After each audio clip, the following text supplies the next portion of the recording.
los antígenos que se puedan producir, ya sea por residuo de la lisis de ciertos microorganismos o por partículas que fueron fagocitadas por estas células presentadoras de antígeno. Sabemos entonces que el complejo de histocompatibilidad mayor pues obviamente va a ser una región de ADN que va a codificar un grupo de moléculas que van a reconocer pues obviamente antígenos. Se ha mencionado que el complejo de histocompatibilidad mayor que fue identificado en un leucocito llamado HLA, por eso es que se le da este nombre porque fue un antígeno leucocitario humano, se deriva del cromosoma 6. Esto es muy importante mencionarlo porque esta es la zona o es el cromosoma responsable de sintetizar los complejos de histocompatibilidad que nosotros conocemos. En este cromosoma 6 van a existir genes donde vamos a encontrar las diferentes partes de las cuales o a partir de las cuales se van a generar los diferentes complejos de histocompatibilidad mayor. Y este grupo de genes se le conoce como LOSI o LOCI. Cuando hablamos específicamente nada más de un gen en específico de este cromosoma, es cuando nosotros decimos que es un LOCU o un LOCUS. Sin embargo, cuando hablamos de un grupo de genes, es cuando nosotros hablamos de un LOSI o de un LOCUS. Por lo tanto, se han identificado más o menos 224 LOSIs o LOCIs en esta región o en este cromosoma 6, de los cuales, como les comento, se van a sintetizar los diferentes tipos de complejos de histocompatibilidad mayor. De estos, pues entonces en el cromosoma 6 vamos a encontrar que pudiéramos encontrar los complejos de histocompatibilidad tipo 1, los cuales se van a generar de los genes tipo A, B, C. Tenemos los complejos de histocompatibilidad tipo 2 que se van a derivar, pues obviamente de los genes de Q y de R, dependiendo de qué tipo de complejo de histocompatibilidad o qué tipo de moléculas son las que se van a presentar en la superficie, es a partir de la cual se va a expresar estos diferentes genes, como vamos a ver en el transcurso de la clase. También es muy importante mencionar de que pues, parte de la organización genética para los complejos de histocompatibilidad mayor, sabemos de que existe un polimorfismo extenso, es decir, existe un gran número de alelos en la población que se pueden presentar en los complejos de histocompatibilidad mayor. Lo que va a permitir es que existan diferentes tipos de complejos, los cuales puedan hacer interacción con los diferentes antígenos y también que estos puedan ser como la pauta para el desarrollo y para la diferenciación de las células de linfocitos T, a partir de los cuales o con los cuales, mejor dicho, va a tener interacción al momento de presentar el antígeno. Existen bloques de alelos, los cuales se conocen como haplotipos. Estos se heredan por parte de los papás y se ha mencionado de que estos bloques se heredan de forma completa. Entonces se da un entrecruzamiento de estos bloques. Por lo tanto, en los hijos nosotros pudiéramos ver combinaciones de estos bloques. Pero esto es muy importante porque a partir de estos bloques que se heredan y las combinaciones que se hacen, de hecho es una de las pautas por las cuales se pueden hacer identificación de personas o inclusive hacer una deducción de si existe algún bloque anómalo o alguna parte anómala que pueda permitir o pueda hacer la pauta a partir de la cual se pueda presentar alguna enfermedad. Sin embargo, si ustedes ven, obviamente las combinaciones de estos bloques van a ser diferentes en cada hijo, pero sí es muy evidente evidenciar de que los bloques son transmitidos de forma completa. Esto pues obviamente lo que permite, como les vuelvo a repetir, es que se dé pues obviamente un número importante de combinaciones, los cuales van a permitir que se expresen diferentes complejos de histocompatibilidad mayor, que pueden facilitar la unión a diferentes antígenos que puedan ser presentados o diferentes estímulos que puedan existir en el sistema inmunitario. Una característica muy importante es que los complejos de histocompatibilidad mayor se expresan codominantemente. Esto es muy importante mencionarlo porque es una característica específica de estos complejos de histocompatibilidad mayor. Y cuando nosotros hablamos de codominancia, esto significa de que las formas alélicas maternas como las paternas se van a expresar como proteínas de la superficie celular.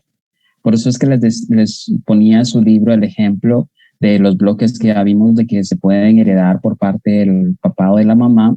Pues obviamente estas combinaciones existen en los hijos y estas lo que van a hacer es que van a realizar o van a controlar los complejos de histocompatibilidad que se van a expresar en la superficie de las células. Bueno, un rasgo muy importante o diferencias entre las moléculas clase 1 y las clase 2 es que las clases 1 o los complejos de histocompatibilidad tipo 1 se van a expresar en todas las células nucleadas, incluyendo las células presentadoras de antígeno. Sin embargo, las moléculas de clase 2 o los complejos de histocompatibilidad tipo 2 solo van a estar presentes en las células presentadoras de antígeno. Se los voy a volver a repetir. Las moléculas de clase 1 o los complejos de histocompatibilidad tipo 1 se expresan o se encuentran en todas las células nucleadas, incluyendo las células presentadoras de antígeno. Sin embargo, las moléculas o los complejos de histocompatibilidad tipo 2, estos solo se van a encontrar en las células presentadoras de antígeno. ¿Ok? ¿Cuál es la diferencia? Pues ahorita vamos a ver, pero el complejo de histocompatibilidad tipo 1 pues obviamente solo va a tener una membrana o mejor dicho una proteína transmembrana, va a estar formado por una microglobulina beta 2. Ojo que esta microglobulina por eso recibe ese nombre porque es una globulina pequeña que está presente solo en la molécula o en el complejo de histocompatibilidad tipo 1. Cuando yo hablo de cadena B beta es porque es una cadena completa y la cadena completa sí está presente solo en el complejo de histocompatibilidad tipo 2 o clase 2. Pero la microglobulina, es decir, esta porción pequeña, solo está presente en el complejo de histocompatibilidad tipo 1. ¿Ok? Bueno, cuando yo hablo entonces de los complejos de histocompatibilidad clase 1 o tipo 1, pues sabemos de que son moléculas heterodímeras y que pues obviamente como les mencioné anteriormente, este tipo de complejos solo van a tener presencia de una proteína transmembrana. Esta pues obviamente también está formada por una microglobulina como les menciono, beta 2, y está en unión con una cadena alfa, la cual va a tener tres partes, pues la alfa 1, alfa 2 y alfa 3. Esta pues obviamente es la que se une a esta estructura y recordemos de que en cuanto al complejo de histocompatibilidad tipo 1, esta va a tener un surco de unión que es donde va a tener interacción específica con el antígeno y que el surco de unión del complejo de histocompatibilidad tipo 1 va a estar formado completamente nada más por la cadena alfa, que es diferente que el complejo de histocompatibilidad grado 2. Un rasgo muy específico de la molécula tipo 1 es que la microglobulina beta 2 no es polimórfica. ¿Qué significa eso? De que la microglobulina beta 2 va a ser la misma en los diferentes complejos de histocompatibilidad tipo 1. Sin embargo, la cadena alfa sí puede cambiar y modificarse, lo cual permite que pues obviamente existan diferentes tipos de complejos de histocompatibilidad grado o tipo 1 que puedan reconocer diferentes antígenos y por lo tanto presentarlos a las células o los linfocitos T. A diferencia de lo que vimos con los receptores tipo B o de los linfocitos B y los receptores de los linfocitos T, En cuanto a los complejos de histocompatibilidad, estos no van a sufrir reordenamientos genéticos. Si ustedes recuerdan las clases anteriores, nosotros vimos cómo es que se escogían segmentos específicos de los genes y esto permitía de que se crearan diferentes tipos de moléculas que pudieran permitir reconocimiento de diferentes antígenos. Esto no pasa acá. Acá básicamente lo que va a haber es un polimorfismo de la cadena alfa en el caso de los complejos de histocompatibilidad tipo 1, lo cual va a permitir tener bastantes formas o tipos que puedan, como les vuelvo a repetir, tener interacción con los antígenos. Por lo tanto, lo que pasa acá con los complejos de histocompatibilidad es que existen diferentes moléculas tipo HLA. De hecho, se mencionan que pueden existir 6 moléculas que pueden codificar diferentes cadenas alfa y pues obviamente generar este polimorfismo. Como les mencionaba, en cuanto al complejo de histocompatibilidad tipo 1, el surco está formado específicamente por la totalidad de la cadena, en su totalidad, mejor dicho, por la cadena alfa.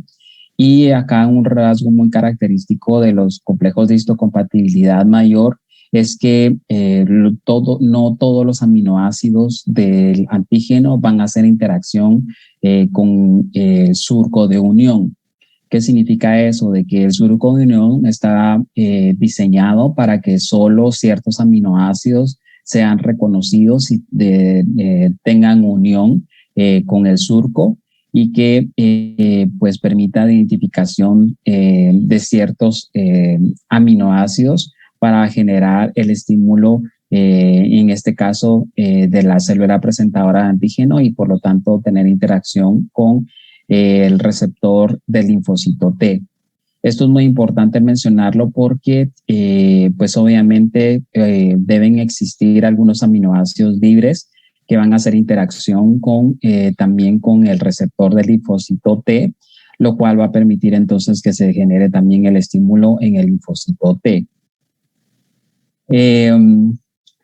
Entonces esto pues obviamente va a permitir que exista también diferentes tipos de complejos de histocompatibilidad que puedan reconocer diferentes antígenos y por lo tanto generar polimorfismos, es decir, una serie o una gama completa de complejos que puedan hacer interacción con muchos o múltiples antígenos que puedan existir dentro de un microorganismo. Bueno, en cuanto a los complejos de histocompatibilidad tipo 2, pues acá lo que ustedes tienen que observar es que a diferencia del tipo 1, el tipo 2 tiene 2 proteínas transmembrana. Y estas proteínas transmembrana van a corresponder a las 2 cadenas que sí forman, en este caso, el complejo de histocompatibilidad clase o tipo 2. En este caso, el complejo de histocompatibilidad tipo 2 tiene una cadena alfa y tiene una cadena beta. Y a diferencia del complejo de histocompatibilidad tipo 1, el complejo de histocompatibilidad tipo 2, el sitio o el surco de unión va a estar formado por ambas cadenas, tanto la cadena alfa como la cadena beta. ¿Ok? Lo otro importante es que se ha visto de que por lo menos los genes de los complejos de histocompatibilidad clase 1 no hay evidencia de que exista recombinación de genes, básicamente solo hay polimorfismo, como les mencionaba, en cuanto al cambio de forma de la cadena alfa. Mientras que los genes de clase o los complejos de histocompatibilidad tipo 2 van así a tener estructura de exón e intrón. ¿Qué significa eso? De que sí van a tener ciertas segmentos o ciertos moléculas en estos genes que sí se van a expresar. Pero a diferencia de lo que hemos visto con los receptores del linfocito T y B, acá lo que existe en los genes del complejo de histocompatibilidad tipo 2 es que existen regiones de mayor y de menor diversidad. Y dependiendo de qué regiones se expresen de mayor o mayor frecuencia, pues obviamente esto lo que va a dar a la gama completa de tipos de complejos de histocompatibilidad tipo 2 que puedan permitir que se dé pues diferentes uniones para los antígenos que puedan presentarse o los diferentes antígenos que puedan provocar este estímulo. También es muy importante mencionar que a diferencia del complejo de histocompatibilidad tipo 1, el complejo de histocompatibilidad tipo 2 va a tener un surco que va a ser un poco más abierto. ¿Qué significa eso? De que pues obviamente antígenos que son grandes pueden tener mejor interacción con el complejo de histocompatibilidad tipo 2 que con los complejos de histocompatibilidad tipo 1. Sin embargo, como les vuelvo a repetir, va a depender mucho del antígeno que se está reconociendo qué célula es la que está siendo estimulada, porque pues obviamente ya sabemos que los antígenos, o mejor dicho, los complejos de histocompatibilidad tipo 2 se van a presentar específicamente solo en células presentadoras de antígeno. Bueno, un dato muy importante es que recordemos de que los complejos de histocompatibilidad van a estar diseñados específicamente para hacer interacción con un antígeno específico. También es muy importante mencionar de que estos complejos de histocompatibilidad también están diseñados para hacer interacción con un receptor de linfocito T específico. Y eso también representa de que si en dado caso existe un antígeno que sí pueda casar con otro complejo de histocompatibilidad mayor, al no ser específico para ese antígeno, a pesar de que sí pueda casar, no va a ser estimulado o no va a tener ningún efecto o señalización en este caso la célula presentadora de antígeno. Y por lo tanto, al no tener esta interacción o esta señalización, no va a permitir tampoco la unión con el linfocito o el receptor del linfocito T. ¿Por qué? Porque también no va a existir una interacción adecuada, lo cual permita de que entonces tampoco se dé la señalización o el estímulo del linfocito T.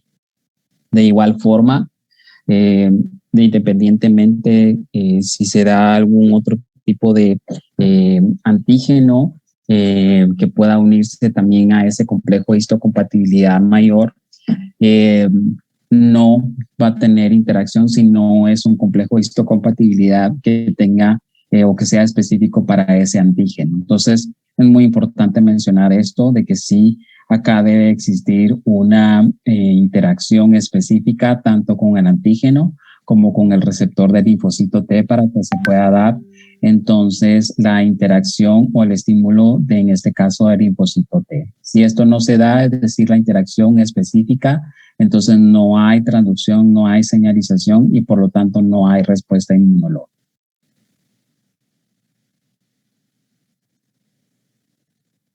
Bueno, ¿qué diferencias existen entonces en lo que hemos visto hasta el día de hoy?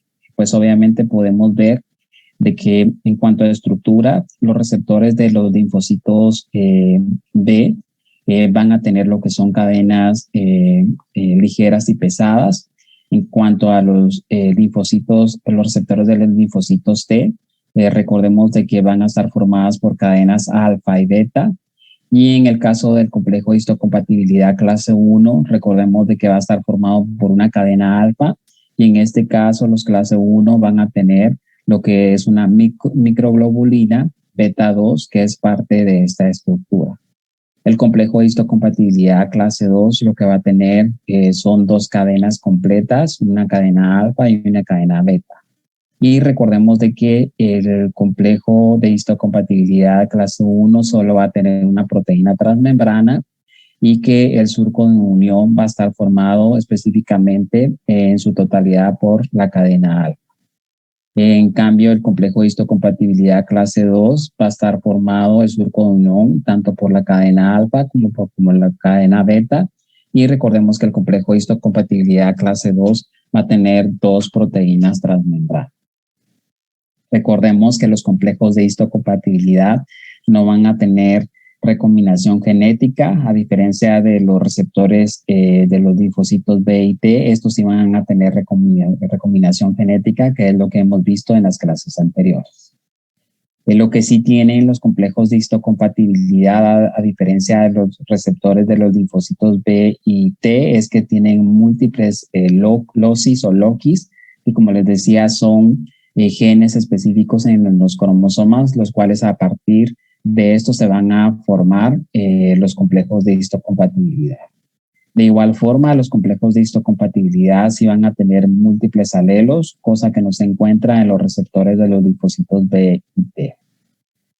Los complejos de histocompatibilidad tipo 1, como les mencionaba, están presentes en todas las células nucleadas, incluyendo las células presentadoras de antígeno, pero los complejos de histocompatibilidad tipo 2 solo van a estar presentes específicamente en las células presentadoras de antígeno. Estos incluyen macrófagos, células dendríticas y células B.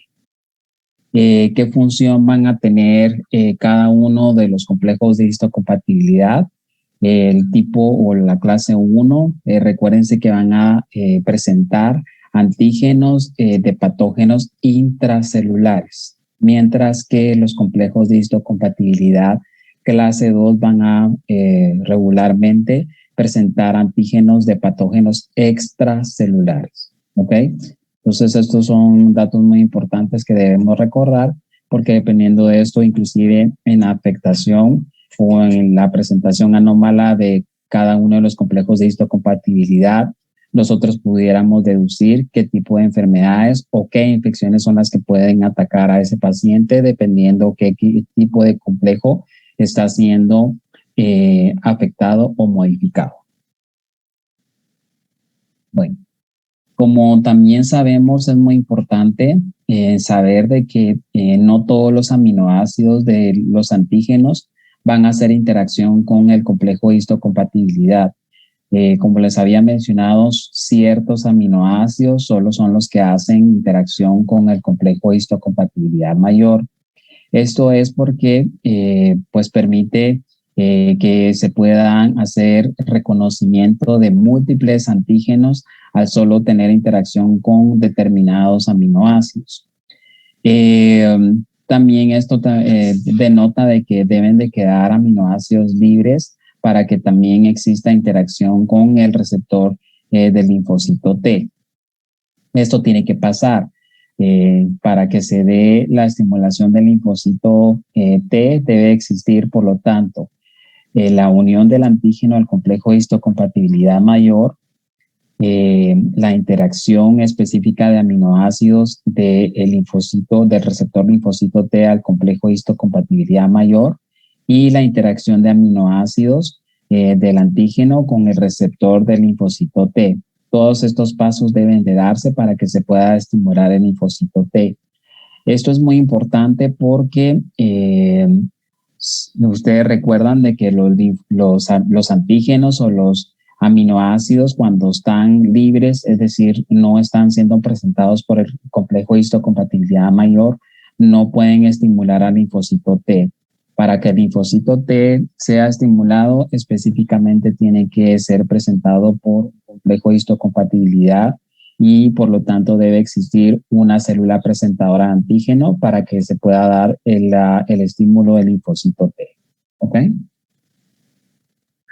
Bueno, para hacer un resumen y para que veamos un poco más específicamente los complejos de histocompatibilidad, les voy a presentar un video para que veamos específicamente un poco más de cerca la interacción de estos complejos. ¿Ok?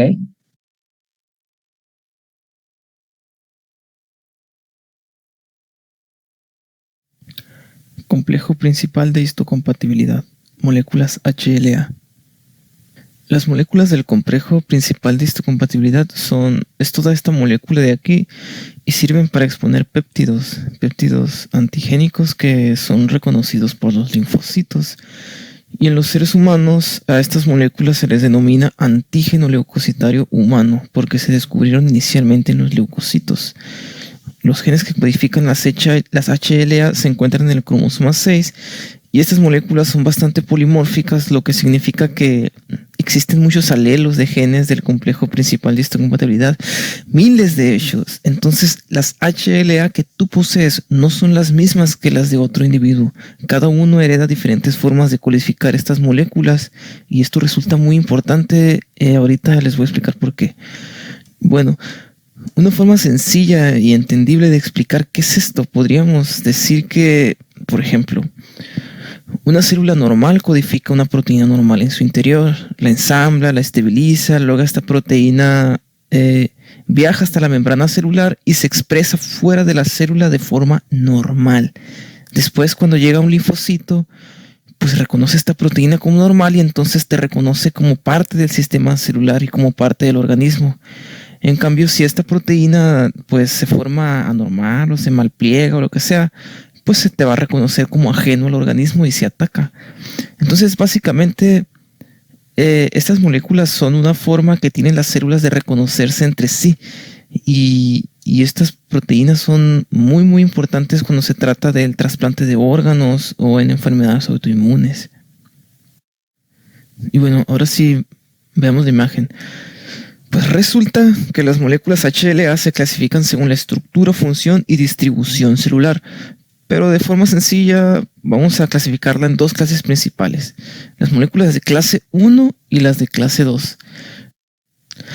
Las moléculas clase 1 básicamente se expresan en todas las células que tienen núcleo y en las plaquetas. Y son heterodímeros formados por una cadena alfa o una cadena pesada, que es esta, y es lo mismo, alfa o pesada, que consta de un dominio alfa 1, un dominio alfa 2 y un dominio alfa 3, y se ligan de forma no covalente a una microglobulina beta 2. Los dominios alfa 1 y alfa 2 forman una hendidura o un surco donde se unen y se expresan los péptidos. Y los genes que codifican las cadenas alfa son los HLA-A, HLA-B y los HLA-C, que están muy, muy juntitos aquí en el cromosoma 6. Básicamente, los péptidos que expresan las HLA-1 son proteínas derivadas de los virus o de los tumores o de cualquier cosa que salga del citoplasma. Y las células que lo reconocen son los CD8, que actúan como linfocitos citotóxicos. Y bueno, su síntesis es muy sencilla, es como lo expliqué ahorita. Las proteínas se degradan en los proteasomas, luego los péptidos son transportados al retículo endoplasmático rugoso, donde se unen a las cadenas pesadas recién sintetizadas. Posteriormente se agrupan a la microglobulina beta 2 y de esta forma se estabiliza el trímero, el cual en esta forma, como trímero, ya puede viajar hasta la membrana celular y expresarse. El dominio alfa 3 tiene una zona de unión para el CD8 y pues por eso los linfocitos de CD8 son los que reconocen estas moléculas. Y miren acá, esta imagen representa al CD4, pero supongamos que es un CD8. Acá estaría expresado el receptor CD8, el cual se unió al dominio alfa 3. Y esta es la molécula HLA, que es esta misma que vamos a exponer acá, o esta, pero un poquito más sofisticada. Y este de aquí es el receptor del linfocito T, que es un receptor pues un poco complejo, que se une a 6 dímeros diferentes, 2 dímeros de CD3, aquí están, y un dímero de cadena Z. Y todo esto junto forma el complejo del receptor del linfocito T. Las moléculas clase 2 del complejo principal de esta compatibilidad se codifican en una región llamada HLA-D.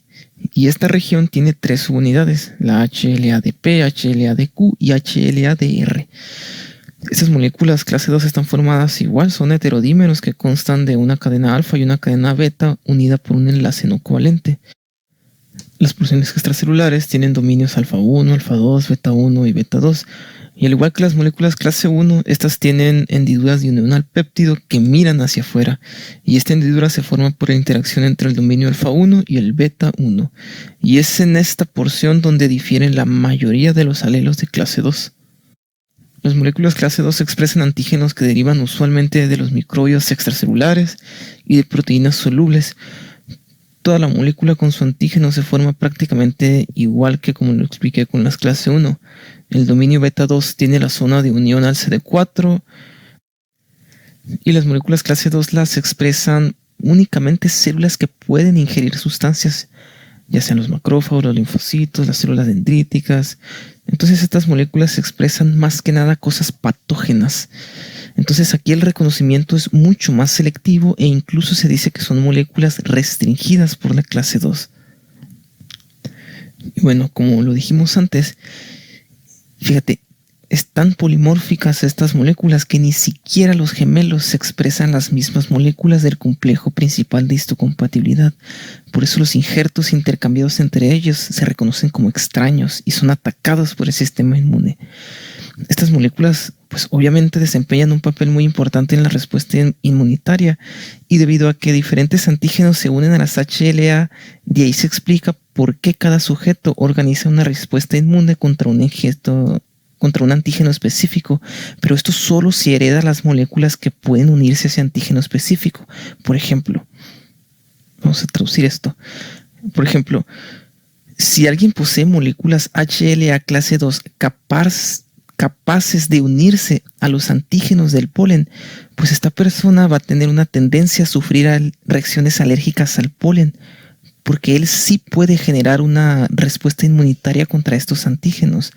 O, por ejemplo, si tú heredas una molécula HLA que tiene la capacidad de unirse a un antígeno bacteriano específico, pues entonces tú te vuelves resistente a la infección por esta bacteria. No sé si me estoy dando a entender. Y otra cosa, hay varias enfermedades autoinmunes que se asocian a la herencia específica de algunas moléculas HLA, pero esto podemos verlo en otra clase cuando veamos la fisiopatología de las enfermedades autoinmunes. Por ahora solo quería exponerles la belleza de estas moléculas.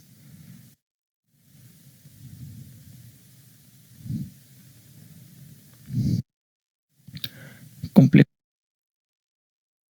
principal.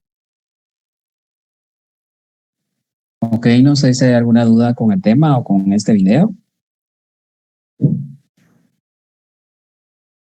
Disculpe, ¿nos podría pasar el link, por favor? Sí, claro. ¿Alguna otra duda?